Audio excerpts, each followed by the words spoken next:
especially at the beginning of 2026, I wanted to kind of take like an inventory of how I was feeling about life right now, and to then use that to narrow down what are the things that I need to work on moving forward so that I could then create like an action plan for that.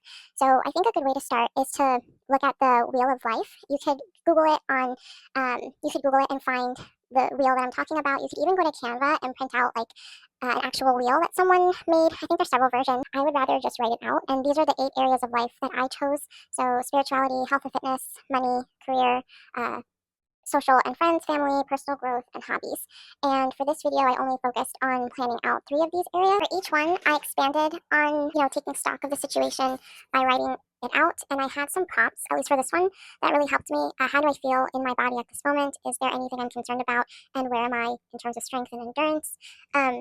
So I wrote out how I feel. I feel tired, achy, sluggish, stagnant, lethargic, unwell, fatigued, concerns. And these are things that I've been speaking to with my health professionals about. I am anemic, I'm currently pre-diabetic, and I have high cholesterol. And then in terms of like my physical fitness, right, like if I were to take a physical fitness test or an assessment, it's difficult for me to walk long distances. I can't run more than a few seconds, which stinks because I have a very active child and she wants to play tag and things like that, and I just don't have it in me to do it for more than a few minutes. And even then, I'm like walking fast. I'm not even like actually chasing after her. I've lost a lot of strength. I used to do weightlifting and jujitsu and things that were really building up my strength and my confidence, and I've lost a lot of that. My joints really hurt. I mean, even like my fingers look so puffy, and it's making it more and more difficult to type, and I'm feeling like I have like arthritis in my hands. I've lost a lot of flexibility, and I'm currently over 200 pounds, and I'm really short, so this is a lot for what my body can handle. That's where I'm at. Then I envisioned like where I want to be, and it would be great if I achieved all these things in 2026. But I fully recognize it might take longer. I want to feel energized, pain-free, healthy. I want to, so I will feel, and then in this category I changed it to no longer a concern, so no longer anemic. Anemia runs in my family, so I don't know, but I'd like to at least put it out there that that's what I want to happen. No longer pre-diabetic, and then normal cholesterol levels. I would like to go back to walking long distances with ease. That's something that I've always enjoyed doing. I'd like to have quick recovery. So when I try and walk long distances, it takes a long time for me to recover and like feel okay to go back out there. And that could also be linked with the anemia, right? So we'll see what happens. I want to be able to run and keep up with my daughter. I want to lift weights again, and go back to lifting heavy. Like I would be able to squat 200 pounds. Definitely don't think I can barely lift my daughter up now. So definitely like to get back to that. I would like no more joint pain or stiffness, and I would like to regain my flexibility. For money and career, I just kept them to 1 page. You could do multiple pages if you'd like. Money, where I'm at, I'm making a pretty decent salary, $82,000 gross. But for the area that I live, it's not, like I don't have a bunch of discretionary income, right? So like it's enough to pay the bills, and I'm making like minimum payments on my debts, but it's not enough to make multiple payments on my debts to pay it off faster and therefore accrue less interest, right? Because the longer it takes to pay a debt, usually then you end up paying more in the end. I'm not saving money, so I don't have an emergency fund, I don't have a savings fund, I don't have anything in retirement, I'm not investing anything. And I have future goals that I would like going back to law school. So if you're new here, I went to law school, I did really well, I was second in my class, got pregnant, my husband had a very bad back injury, so when my daughter was born, my husband was like bedridden, and then like COVID hit. It was like awful. I don't know how I made it through that time. But basically, I had to take care of her work because he wasn't working, so I had to, work to pay rent and food and stuff, and then try and get him into surgery, and then take care of him after surgery, all while trying to not get sick from COVID. So fun times. And so I couldn't. What I thought would be 1 month out of school turned into an indefinitely being out of school, and I was eventually withdrawn because they're not going to hold your spot forever. So I would like to save up money. Like, I would like to get to a point where I'm saving up a year ahead of time to pay for law school tuition out of pocket and not rely on student loans anymore. Even if I was okay with adding more to my student loan debt, I don't think I qualify for any more student loans. I have almost $200,000 worth of debt. Most of those are student loans. I owe the IRS from when I was self-employed. We were living paycheck to paycheck, and I wasn't putting money aside for my self-employment taxes, but I'm on a payment plan for that. My car got repossessed a couple years ago, and I'm on a payment plan to pay off the difference because they sold it at auction. So that's in the works. And then where I'd want to be is I'd like to pay off um, the IRS debt as soon as possible. So that would be making extra payments on top of the current monthly payments that we're doing. I do have credit card debt, but it's from like I have like $3,000 worth of credit, and like because I don't have anything saved up for emergencies, anytime there is an emergency, it goes on a credit card. So I'd like to pay it off so I don't have any revolving credit. I want to make extra payments on the Chase debt, and then um, begin paying student loans. I'd like to build an emergency fund, a 1 month ahead fund, a sinking fund for out of pocket medical, car repairs, and vacations. And then career wise, where I'm at, I'm currently working as a full time family law paralegal, and I am remote. So I work from home, and like I said, I'm making $82,000 gross. That doesn't include bonuses. Um, so if I hit my quarterly goals, I would end up with like a 10% bonus altogether. If you put it all together, 10% of what I make in a year. But bonuses aren't guaranteed, right? So I'd like to increase my base pay so that that's money that I can actually rely on and count on. So I'd like to earn more, and I'm currently in communications with my supervisor about like what I can do to earn more. Um, so stay tuned for that. I'm currently studying to become a certified divorce financial analyst, and I have to sign up for the. So I'm not done studying. I have to finish studying and sign up for the exam and pass it. And then I would eventually like to just go back to law school and become a lawyer. So after going through in detail what I felt about those 3 areas, I kind of just summarized it back on this page. So if I would summarize where I'm at with health, I'm in pain, unhealthy, and weak.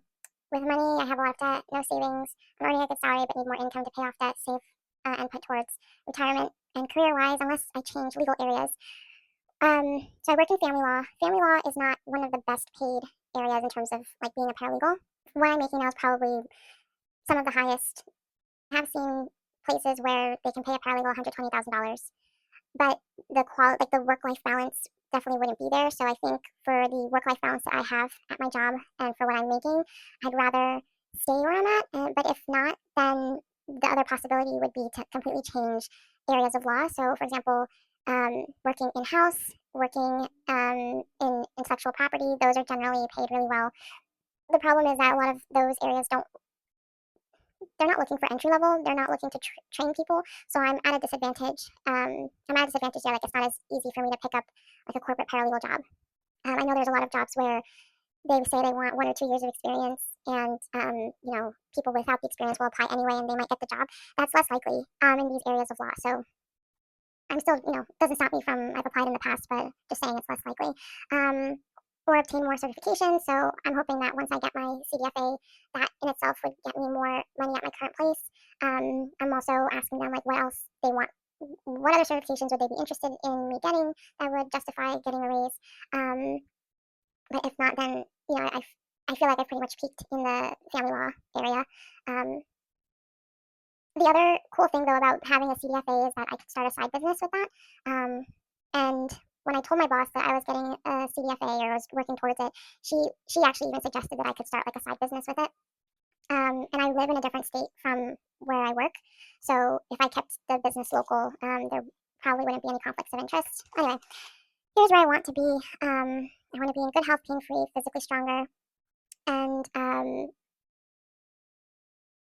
want to pay off these debts, start paying student loans, and be able to like make extra money to pay on debt, and then build savings and retirement. And then career-wise, like I just want to earn more, finish my CDFA, and then or start that side business I was mentioning, and then go back to law school to become a lawyer.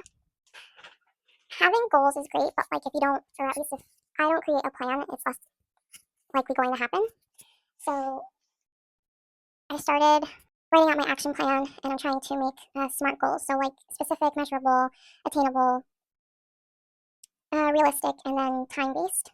So specifically, getting healthy would mean for me losing weight, getting my blood sugar under control, getting my cholesterol under control, not being anemic anymore, and gaining strength.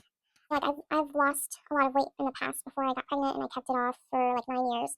And the way I did that was by being at a calorie deficit, measuring macros. But I didn't do it like excessive. Like I didn't do it daily. I would make like a meal plan and then meal prep for the week, based on that meal plan, and that meal plan would have like everything figured out already so that I wouldn't have to do it on a daily basis. The other thing that I really want to work on is reducing stress and improving sleep. There's like a time specific goal and like a measurable goal. I want to try and lose 15 pounds in the first 75 days of 2026.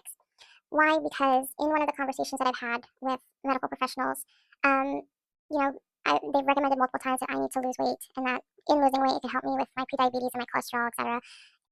I've tried to lose the weight that I've gained a couple of times, but I can't say that they were, I didn't work out regularly. I did not do what has worked before, which is eat at a calorie deficit and count my macros, right? So I can't say that I am having a hard time losing weight because I'm trying everything and it's still not coming off, right? So the doctors have told me if you're really giving it your all and you're still not losing weight, they would recommend putting me on Ozempic, but that's not the case for me yet. So I'd like to go all in for 75 days. If my body responds to eating at a calorie deficit and counting macros, I should be able to lose at least 15 pounds in 75 days. And that would signal to me that, like, okay, I can do this without Ozempic. But if not, like, if I'm truly giving it my all and I'm not shedding enough weight, then I need to go back to my doctors and, like, really talk to them about maybe getting on medication. Same thing with if I'm eating better and exercising and, like, I don't see a positive change in my blood sugar or cholesterol, then I should probably talk to them about getting on medications, at least for the cholesterol, because if I do go on Ozempic, that should help with the blood sugar. And so my attainable actions, um, I want to do 75 hard to achieve this, right? So the diet of my choice would be meal prepping for the week and then making sure everything fits the macros and is at a calorie deficit. My two fitness, so I would need two workouts, 45 minutes each at least, one in the morning, one in the afternoon, or I'm sorry, one outside and one indoor. So it would be a 45-minute walk outside, and then the indoor workout would be just following a workout video because I don't have the time or capacity to go to a gym right now. Meal prep every Sunday, and with my insurance, I can meet with a dietitian or a nutritionist. So I think that's something I also should do. Goals. If I didn't have a kid and if I didn't have like problems with my energy levels right now with everything going on, I would probably just go get a second or third job and put whatever I made towards that debt that I have. But honestly, just trying to work a full-time job and keep up with my daughter is exhausting, and I have a hard time even staying awake. So I would rather try to just make more where I'm currently at. And since I've already started the process of becoming a CDFA, I'd like to complete that hopefully within finish studying during the 75 hard, because I am going to incorporate studying into that 75 hard challenge. And then I have to sign up for the exam. So I'm not sure. Sometimes exams for certifications like these, like you can schedule them anytime, or sometimes they only have them a couple times a year. But I'm planning on, when I get done from this video, going on and like scheduling the exam for after the 75 hard challenge. So that'll be something like time based as well. And then once I start making more money, I'd like to make extra payments on my debts. So these videos will be, like you'll see on my YouTube channel, I'm going to be posting study with me videos. So like if you have a goal that requires some sort of studying, but you find it hard to like sit down and do it, you could put on the video and like we could essentially study together. That's called body doubling, and it works for a lot of people to help them like get the ball rolling. And I also hope to provide updates on where I'm at with that payoff. And then the last step is to actually schedule, making a plan and then like putting it into your schedule. So I made this as like my ideal schedule. First, I think there's two ways you could do this. You could either do it hourly, so you're time blocking, or you could do it like this like section, where you kind of just block it in general, like time of day, if you're not like a, hour by hour type of person. So what I did here is first I put down the things that I have to schedule around. So my work schedule is very flexible, but I do generally work from 9 to 5. So I first put those down as my work, and then I'm going to try to wake up every day at 4 a.m. And after I wake up, do my worship, then study for an hour before going on my outdoor walk, and then coming home and doing a workout video. So essentially, I would be able to fulfill like the hardest parts of this challenge before I even start work, if everything goes according to plan. I also have to plan on meal prepping on Sundays, so that my meals are ready and I don't have to even think about that. Then at night, stretch before bed, and then hopefully go to bed by 8 or 9 o'clock. but we don't live in a perfect world, right? So I created like my ideal schedule if things don't go according to plan. So let's say I wake up late. Let's say I still have time to walk in the mornings before I log into work. I could do that 45-minute outdoor walk. And instead of doing a 45-minute video once I come home, I could split the 45 minutes into like 15-minute increments throughout the day. So 15 minutes in the morning, 15 minutes in the afternoon, 15 minutes in the evening. Um, if I can't walk at all in the morning, I could also walk in the evening. That's why I have it here in parentheses. And then if I can't study in the morning, I can definitely study in the evening. I would just prefer to get it done in the morning. So that's that. That'll be my schedule for the next 75 days. And I will keep you posted on how I do. Let me know in the comments, how do you pick your goals? How do you prepare and plan for them? And let me know what your goals are for 2026. And let's encourage each other. Thanks for watching.